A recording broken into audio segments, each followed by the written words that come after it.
I don't think that some things need to be said after hearing a hint of what you wanted to talk about. But we'll get into it. We'll get into it. Today's episode, again, welcome to Tricksters Podcast. Always like and subscribe. We appreciate the support from everyone. Always like and subscribe. Always do it. Right. Today's episode is going to be a little bit heavier on the sports side because we have not covered the draft, which is going to be in about 3 or 4 weeks from now. And we wanted to do some top fives, starting with separate groups per episode. So we'll probably do this over the next 3 to 4 episodes just to cover all the good groups. And today we wanted to cover QBs and linemen. Is there anything you wanted to address before we got started on our top five, bro? I'm honestly just glad we're getting the offensive lineman out of the way. Just because I can't find a whole lot of good offensive lineman like highlight tapes to watch. Mm-hmm. There's a few of them where they show an offensive line and they don't even like highlight the player you're supposed to watch. I swear, those are the worst. But then one of them, Charles Cross, he's a potential top 10 pick. And I watched his, and it was one of them, they didn't point him out. Mm-hmm. So on the opposite side of him, there's a much bigger person. So I thought, obviously that's the guy I'm supposed to be looking at. Mm-hmm. Bro, he was having people. Yeah. I don't know who he is. I should have looked him up because I remember you talking about it. I meant to, but I forgot. But he was just like his guy, he's supposed to block, went in and got kind of caught up in the pile. So he was just kind of waiting for him to come off. And once he came off, he just put him on his ass. Man. Quickly. First of all, well, to address that really quickly, I went back and looked at the tape that you talked about, and that guy did show out. I just don't think he's classified for the draft. He may be a little bit younger. And I didn't want that to take from Charles Cross. He's still a really good lineman. But a secret of mine when it comes to lineman tape is I just have to know their number ahead of time. Some tapes do well, and they highlight or circle the guy before every single play. But as long as I know your number, I can read the play. I can figure it out. But what I have learned today, I've watched offensive lineman tape in the past, but not this much in depth. What I learned is how mean these guys are and how strong they are. I mean, I'm watching them take prospects and throw them. Like it's ridiculous. When you're reading 6'7", 330 pounds, 6'6", 310, and all this stuff, you got to really think about that because I'm taller than all these guys, but they look like mountains because they weigh 100 more pounds than me almost. It's kind of scary to think about, but I was very impressed with a couple of linemen, and I have to take back what I said on the lineman side. I've even snuck a peek at a lot of DB tape as well as linebackers. I always said this was a good linebacker draft, but receivers as well. There are some good gems in this draft. And when it comes to linemen, there's not many tapes. Each year, there's not many tapes you're going to get like super excited about. It's just understanding the fundamentals. It's the mechanics, the trenches of the game. It's nothing sexy about it. It's just understanding like, okay, what am I looking for? How are their feet, their hands, their strength? Are they thinking? How is their vision? And so I'm looking for things like that when it comes to linemen. I was very impressed, man. So I kind of want to hear your top five. And when you're going through your top five, I want to know why each one. You don't have to do them in order if you don't want. I think I'm going to do mine in order because I just got all my notes listed right here. So, if you want to start off, go ahead, man. You doing like top five, like from 1 to 5 or 5 to 1? Ooh, let's do 5 to 1. Let's do 5 to 1. All right, 5 to 1. Kenyon Green from Texas A&M. That's a good pick. Just because he's versatile, he's played every position in his career other than center. So he fills pretty much any hole that you want to plug him into. He's my pick just because how versatile he is. He's a solid lineman, but for me, his value is his versatility. Okay. And then number 4 is Zion Johnson from Boston College. Really? Mm-hmm. Okay, tell me about him.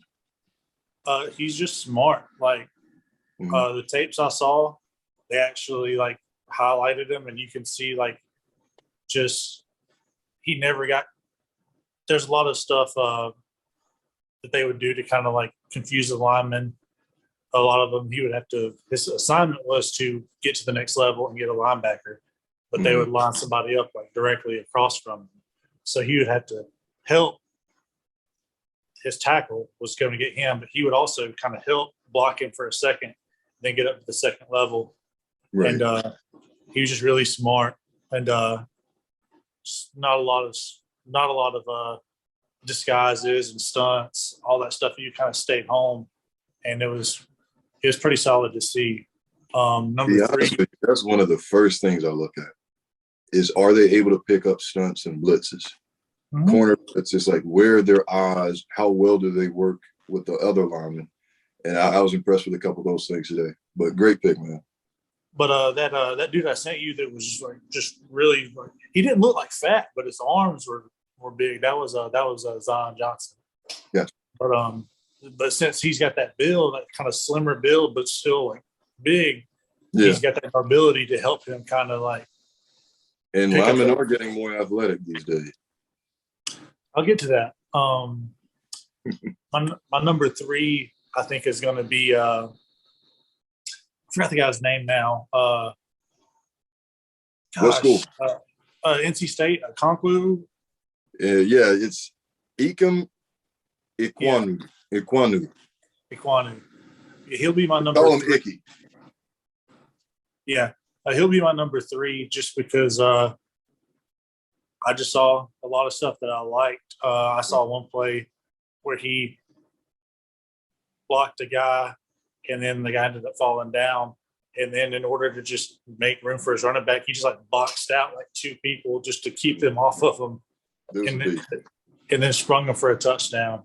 Mm-hmm. I thought that was pretty cool, seeing him just back up into somebody just to box them out to spring his running back. Yeah, but I think he's the best run blocking lineman in the draft. That's where I get to number two.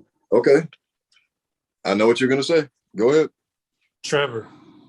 Really? Okay. I thought you were going to say Evan. Okay, so Trevor, to you, is the best run blocking lineman in the draft. Okay. All right. I think so. Just because of what I saw of him. He can definitely do well run blocking. I just think he's the best pass blocker in the draft. He might be. He might be the best run blocker. I think Evan Neal's the better. I think I've seen more from Evan Neal just because of the competition he went against. Mm-hmm. That's true. But is it Trevor Penning? Yeah. Trevor Penning. I forgot his last name for a second. But he was at Northern Iowa. So, I mean, at the Senior Bowl, he did do his thing, but Evan Neal is tested week in and week out versus the SEC. But But Trevor Penning, like, he will block somebody around his quarterback and push them 5 yards behind his quarterback, and once he gets them to a certain point, he'll kind of like just flip his hips and just basically judo throw people. Yeah. And what I like to see is after he would throw them, he would just jump on top of them to let them know what it was. Trevor Penning is a mental guy. You can tell he tries to get, even at the Senior Bowl, it's like the Senior Bowl, right? But he's trying to get in people's heads, and he uses that against him. He's got really good hands, too. Yeah, number one is obviously, like you alluded to, is Evan Neal, just because 6'7", 330. He played left tackle and right tackle, and he was at Alabama. So you got some versatility there. And then also, I'm sure, I know you've seen the video, but everybody's seen his box jump. Right. He's just really athletic for a 6'7", 330-pound guy. Yeah, and I can't do that now. And I'm 6'8", 250. So I do have, so since you mentioned Evan Neal, he's not my number one guy. And I'm pretty sure you already knew that. But I do have him as probably a better choice for a pass-first offense. When you look at the Saints, for example, they just got Teron Armstead out of there. I don't know if they couldn't pay him or what the situation was, but that would be a great field for the Saints. I looked at Evans' tape, and although he was decent in the run blocking, Alabama this year, I don't know what it was, and the year before that with Najee, to me, he was not strong in that department. He was solid. He wasn't bad, but he is a way better pass blocker than he is a run blocker. So I like that about him. Very athletic guy, man. Let's see. So if I can walk it back, you've got Evan as your first. Your number one. Trevor Penning as number two. You got Yep. Icky as number three. No. Was it Zion? Boston College guy. What was his name again? Zion Johnson. Yeah, Zion Johnson. That was your No, number Zion three? Johnson was number four. Zion Johnson was number four, I think. Okay. But So Icky Icky was number, three, yeah. Johnson four, and then five Green. Okay. I like it. I like it. I actually wrote down in my notes Kenyon Green being an honorable mention because he's not going to make my top five, but I love the versatility of it. Like you said, you really hit on the high points. But that guy, when you talk about like, this is a Madden phrase, but the pull elite, like he can pull his tail off, bro. You know, he can be a tackle, but I like him at guard. I like what I saw, but the guy can move. I mean, he pulls both left and right. They've used him in a lot of different areas. Not impressive in the pass blocking game, which is why I really don't have him in my top five. It is a pass league. Not many teams are just running the ball like the Titans are. And he had a very low 40 and a low bench press in the combine. However, most of the top five guys, I think only one of them actually attempted the bench press, which is very strange for linemen. They're usually looking forward to that. But he only had about 20 reps, I want to say, on the bench press, which kind of is weird to me. But he didn't look impressive in pass blocking, but I thought he was a good option. He can help a couple of teams that are run first.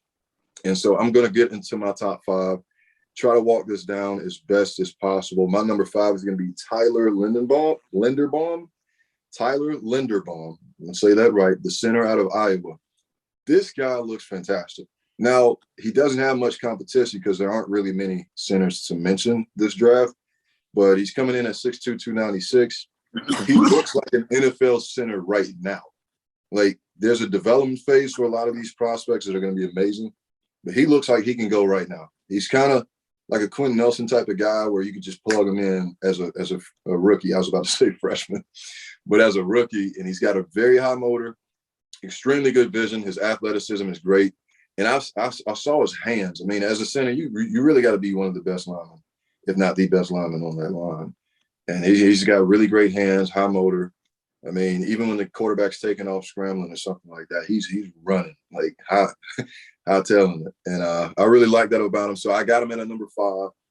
Coming in at number four, I'm gonna go with Charles Cross from Mississippi State, 6'5", 310. He doesn't look it for some reason. He doesn't look 310. And he doesn't look 6'5", but when you got a line that big in the SEC, you kind of look like the smaller guy. But he can move his freaking feet, bro. He doesn't need help from other linemen. I've seen him handle, like you talked about, the stunts, the blitzes.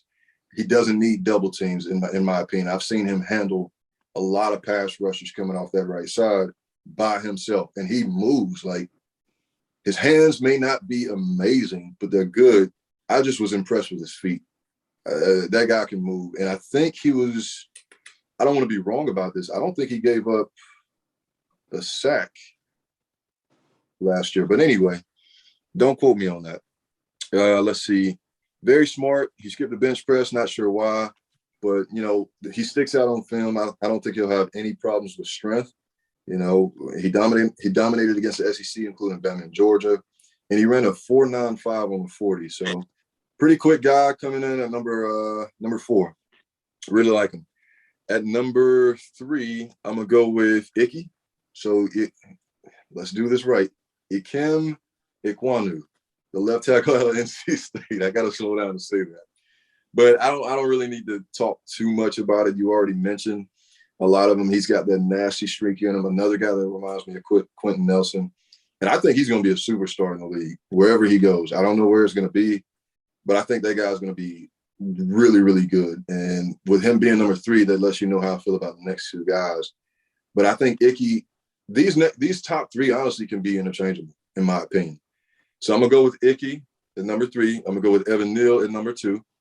I already talked about his pass blocking ability. That is huge for a lot of guys right now. Depending on where these teams place, I don't see how Evan Neal can make it out of the first round, let alone top 15. I think he'll go top 15. And in the draft. And then number 1, I've got Trevor Penny out of Northern Iowa. I know it is a small, weak conference, but that's the only negative thing you can say about him. I mean, he looks a little stiff sometimes, but he is a mountain of a man at 6'7", 325 pounds. He ran a 4.89 40 time. He skipped the bench press as well, but he's got that mean streak. And to me, from what I saw on the pass side, he's trying to embarrass. He's trying to manhandle you. On the running side, he's trying to manhandle you. And he just does not stop. After the play, he's like really getting into, but he's kind of controlled. But he's got that strength that it just pops off the tape, bro.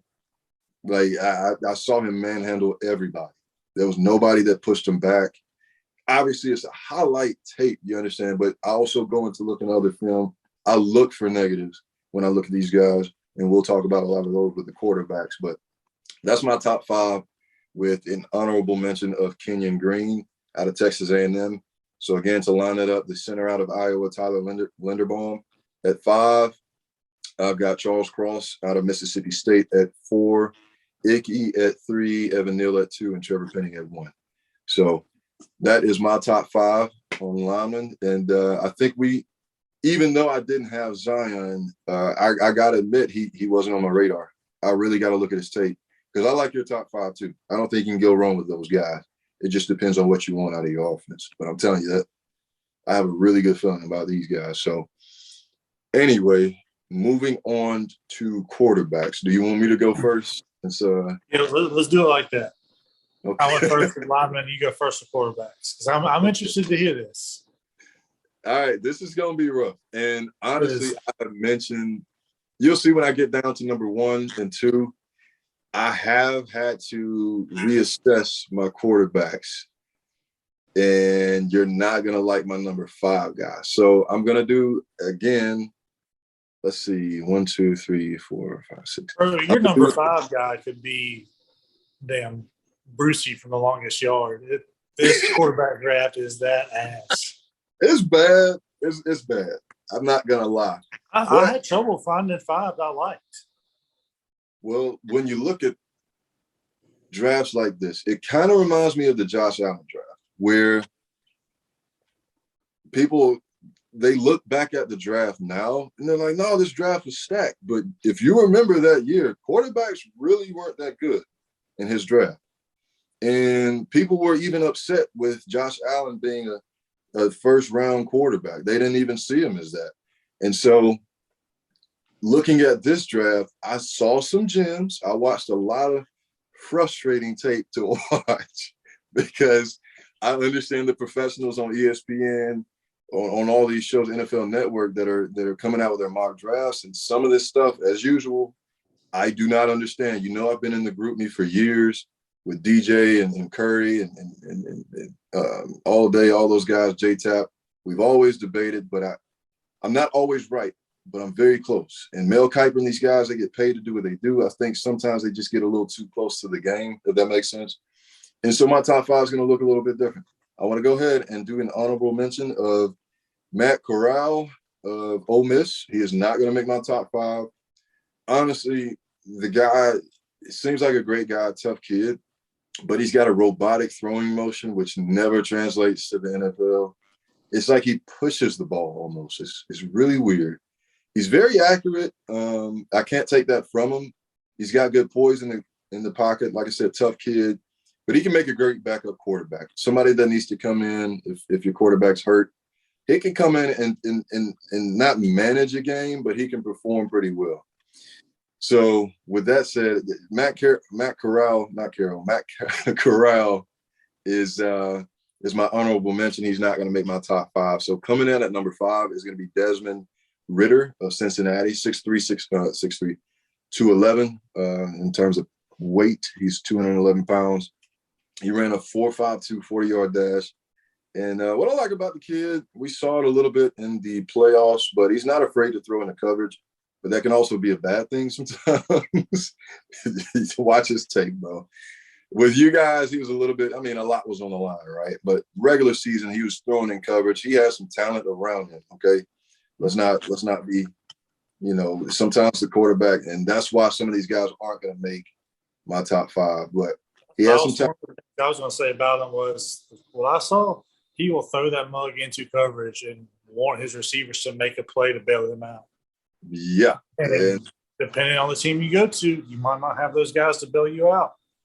And still, when you do, we've never seen, outside of Ben Roethlisberger or Aaron Rodgers, we've never seen quarterbacks that have gotten praise for that type of gameplay. So with that said, man, Desmond, I think he's a great kid. I love what Cincinnati did. You have been yawning. But I don't know what it is, man.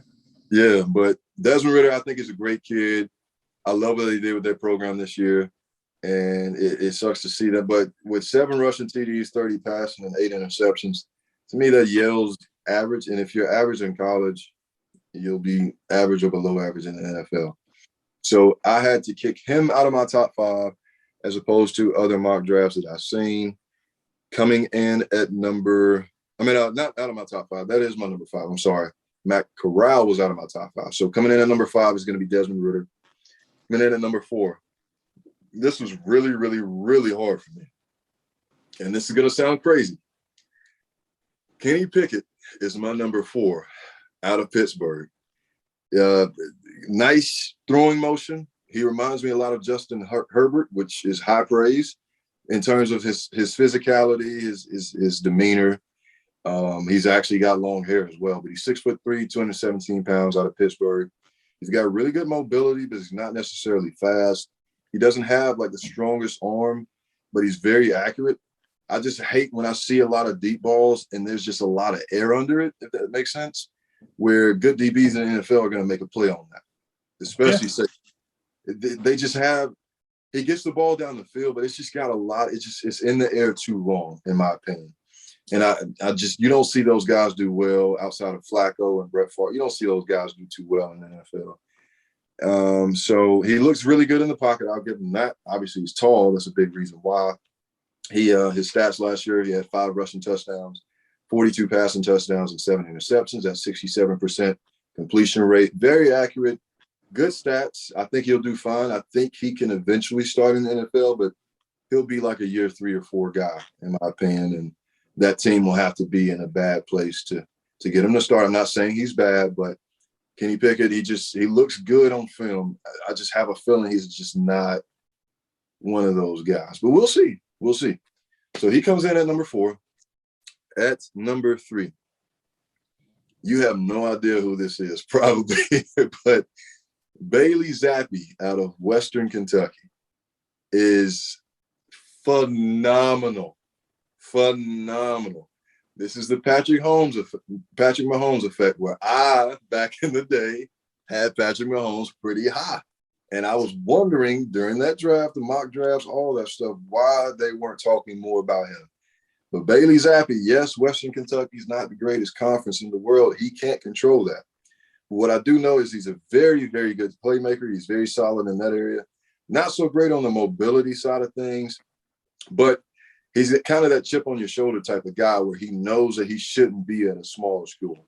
You know, Western Kentucky is still a great place to be, and some great athletes have come out of that program. But I just feel like he knows he's at a smaller school and he's got to do what he's got to do.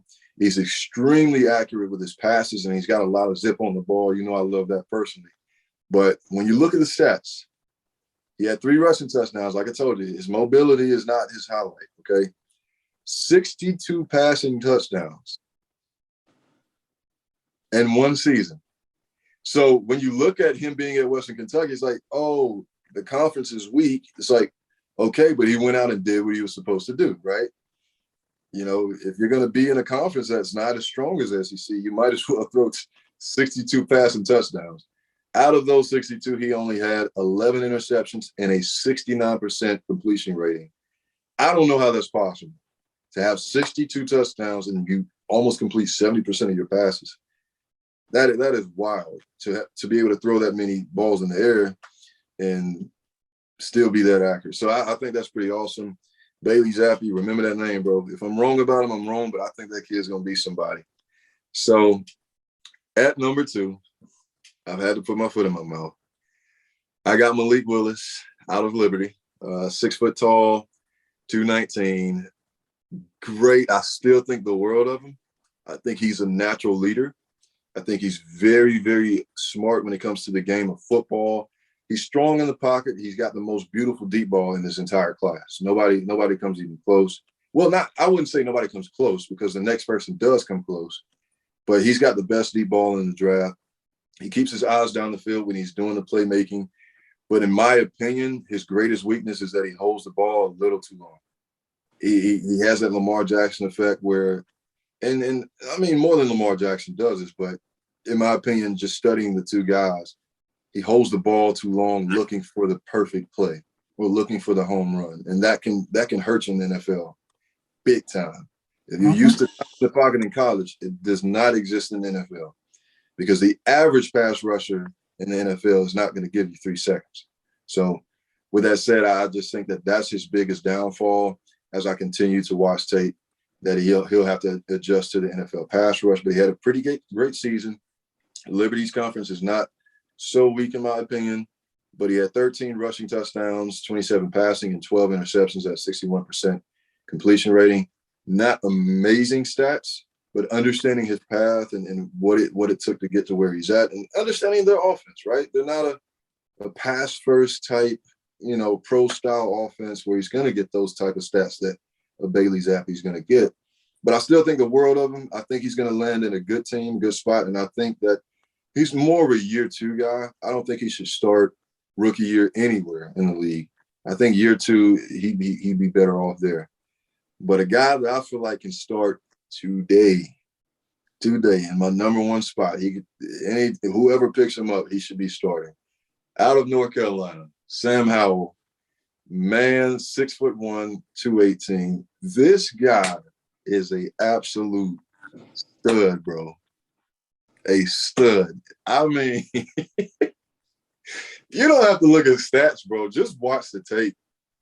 I mean, he's got the swagger, super tough kid, great deep ball. He's got speed and vision on the run. He runs. If you saw him take off a couple of times, he's got the vision of a wide receiver. Like, literally out there making moves. The kid looks great. He keeps it simple. That's what I really like.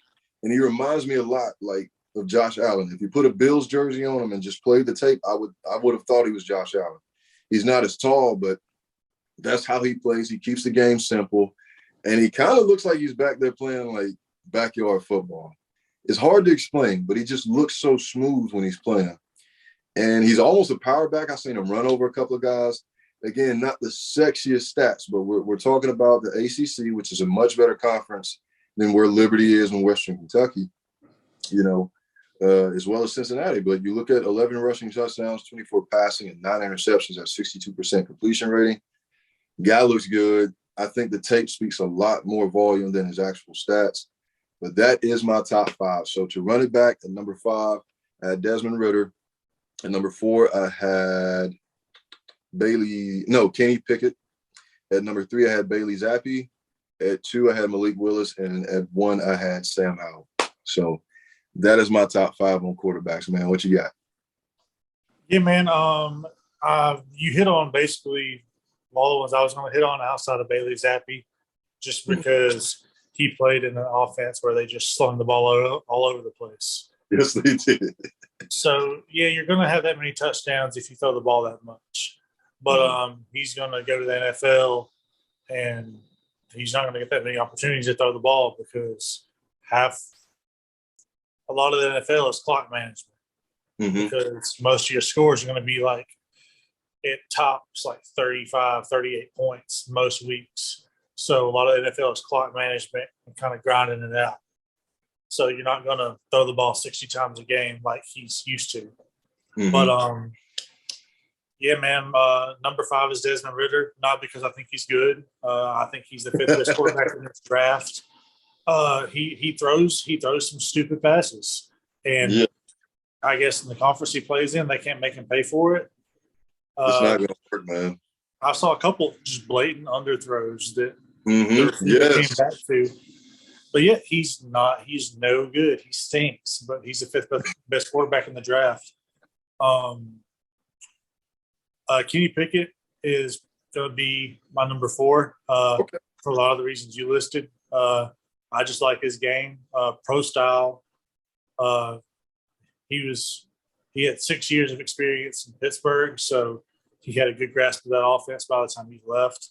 I think that paired with the ACC just being down in general helps him this year. Because Clemson sucked this year, Miami sucked this year. The ACC is just not any good this past year. I'm gonna give you 4, bro. I'm gonna give you 4. So, Okay. so Ritter 4, Pickett 3, and then we'll go Malik Willis 2, just because, like you said, he's got the best deep ball in the draft. He keeps his eyes down the field, but he does do a little too much as far as looking for the home run play. And in the NFL, you just need to take your little hitch when you have it and just work down the field methodically. Yes. Which is one of the reasons why Sam Howell is going to come in at number 1, because in all his tape that I saw, he would get the ball to his playmakers, and they would do a lot after the catch. That's true. Just hitches and curls and just getting the ball out on time to his receivers. That's mostly why he's coming at number 1, just because he executes the offense that he's put in. Yep. He didn't really have to do a whole lot like making the big play. He just got the ball to his playmakers and let them kind of do it. But that's not to say that he can't extend plays with his legs, and he's got the arm. He's got the arm to make the big play when he has to. But he also has the understanding that you need as an NFL quarterback, that it's not on you to manufacture the entire offense. Exactly. Distributor, get the ball out, and let the wide receivers and your running backs, let them do their job, and you do your job, and you'll be successful. Which is contradictory to the way you play Madden, but that's not real life. It's not real life. Life's too short to check it down, bro. I'm trying to let that mug go. I feel you. And maybe that's how Bailey Zappi feels. So listen, I think that you made an amazing point right there, bro. Allowing your offense to do what offense needs to do. You don't always have to be the hero. Getting it in the hands of your playmaker is something that we hate him for, but Patrick Mahomes does that very well. He doesn't always have to have the sexiest play down the field. He eventually gets that once or twice a game, a big deep ball. But honestly, as long as he can give it to Travis Kelce and Tyreek Hill, who won't be there anymore, you know, right? What's the other young guy, speed guy? Mecole Hardman. Mecole Hardman. So I think he's gonna step up in that role very well. But you give it to guys like that, and within 10 yards, they're going to make it more than that, at least 5 more yards. And he learned that over the last 2-3 years. So I think that because Sam Howell has that understanding early, he's in a better position to play NFL football at the moment than Malik Willis. I looked for more and more tape, but Malik does not hit a lot of slants. He does not hit a lot of hitches. He can throw a back shoulder. He can throw a corner, and he can throw it out. But I just didn't see enough of it. I saw a lot of improvising, a lot of playmaking. And I'm not saying you can't be successful, but you got to learn to check down a few, take a couple. Honestly, bro, Malik Willis and the Hugh Freeze offense, Hugh Freeze has not put talent in the league. I mean, Chad Kelly was good at Ole Miss when Hugh Freeze was there, and he got in the league and did nothing. Yeah. I think Malik will still be, like, if he lands in Pittsburgh, bro, he will be successful immediately. Yeah. Immediately. I don't want him to start year 1, but in that offense, they're just ready for a plug and play, honestly. You got Najee Harris, you got the receivers, decent offensive line. So if he ends up in a place like that, and that's what we have to think about when it came to, like, Justin Herbert, for example, back in his draft. When he got drafted by the Chargers, I was like, hey, this kid's going to be something. And I was just texting people that I know in sports, like, pay attention to this guy. Ended up being extremely right about him. But out of Oregon, he didn't look worth anything. I knew he had an extremely good deep ball in Oregon, and I knew he could run the ball, but he did not look that good on tape. ended up with the Chargers. Keenan Allen's already there. Mike Williams was already there. You know, at the time they had a pretty good tight end, and they had a really good rushing game, which they still do, in Austin Eckler. But him in that offense made him excel a lot faster than if he had gone to the Browns, obviously. So we have to think about that too when it comes to Malik, when it comes to Sam and all these other guys. Is where they end up is very, very important. You know, the same as any player. So I'm not giving ourselves an out, but yeah, that's a great point, man. Great point. So that is all we have for the top fives. I actually enjoyed doing this, man. It took a lot of work, a lot of film, but you know, I do this every year anyway. So That's true. it's nice to put it on camera. But that is my top five, bro. I got nothing else on the sport.